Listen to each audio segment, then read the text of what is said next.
Everyone's talking about Valve's Steam frame right now, and honestly I can see why.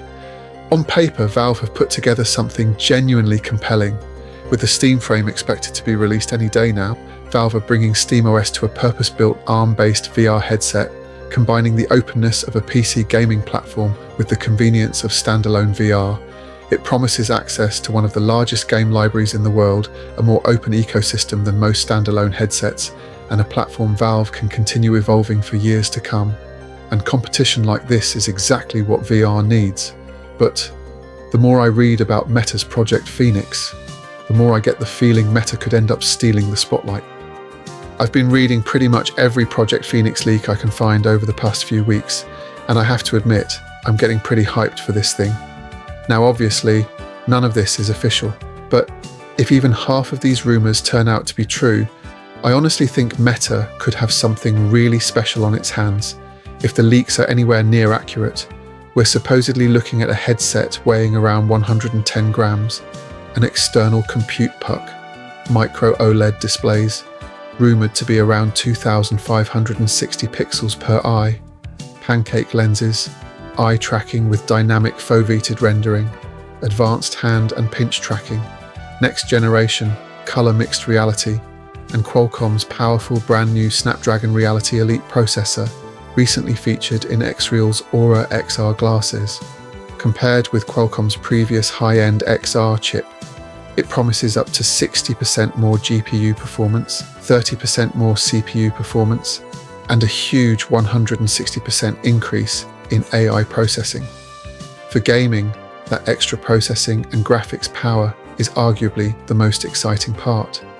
It could give developers much more headroom to build larger game worlds, more detailed environments, and more complex physics and simulations, while still delivering higher resolutions and more stable frame rates.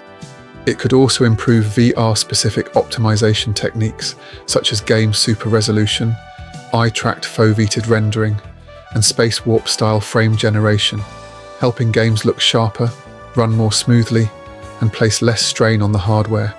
And despite all that extra power, Qualcomm claims up to 20% longer battery life at the same workload, and temperatures of up to 12 degrees Celsius cooler under load, so the compute puck should be able to deliver substantially more performance while producing less heat. Then there are a couple of things that haven't really been rumoured, but just seem to make far too much sense not to happen.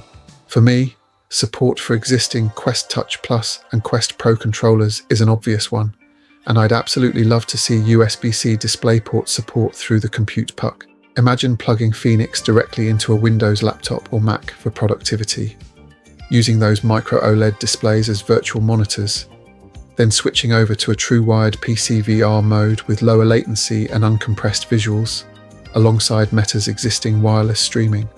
To me, that wouldn't just be incredibly practical.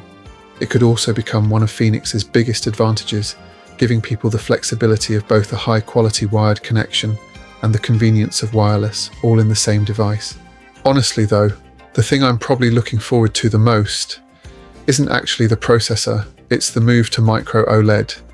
Even in flat-screen gaming, which is one of the selling points for the frame, I've been using my Beast XR glasses with my Steam Deck quite a bit recently, and they've completely changed the way I look at display technology. Most people immediately think about deeper blacks, and yes, OLED absolutely excels there. The colours are richer, the contrast is on another level. Bright scenes have so much more impact, whether it's sunlight reflecting off water, a bright blue sky, or neon lights at night. Everything just feels more vibrant and lifelike.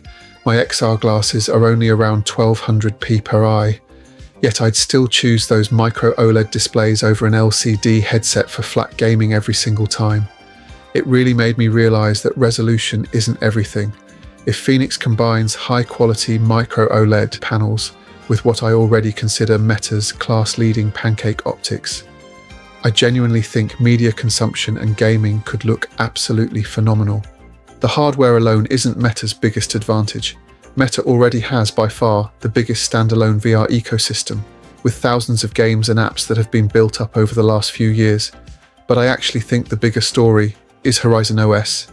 Every major update seems to move it a little further away from being just another VR operating system and a little closer to becoming a genuine XR platform. Better multitasking, multiple floating windows, improved hand tracking, mixed reality, productivity features. It really feels like Meta has been quietly laying the foundations for Phoenix for quite some time. And that's why I think one of the biggest questions isn't actually the hardware. It's what Phoenix will launch with on day one. Because if it remains compatible with the existing Quest store, you're not buying into an empty ecosystem.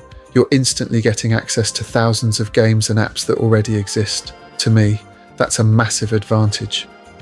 Personally, I think it would make very little sense for Meta to abandon the Quest store. Imagine buying Phoenix, signing into your Meta account, and instantly having access to the entire library you've already built up over the years. Thousands of games, thousands of apps, ready to go from day one. Imagine revisiting games like Batman Arkham Shadow, Asgard's Wrath 2, Assassin's Creed Nexus, Red Matter 2 and the superb Dr. Beef VR ports, not on the same Quest 3 hardware, but on a lightweight micro-OLED headset with a much more powerful chipset behind it. That's the kind of upgrade that could make existing games feel new all over again. That said, I don't think Meta can rely on hardware alone. If I'm honest, I think Horizon OS still needs quite a bit of work. It can still feel a little inconsistent. Some parts genuinely feel polished, while others still feel like they're a work in progress. If Phoenix is supposed to be Meta's next big step into spatial computing, then I think the operating system needs to evolve just as much as the hardware. And that's one of the reasons I'm actually optimistic. Meta recently hired Alan Dye, Apple's former vice president of human interface design, and one of the people behind the Vision Pro interface. If anyone understands how to make spatial computing feel more intuitive, more consistent, and simply more enjoyable to use, it's someone with that kind of experience.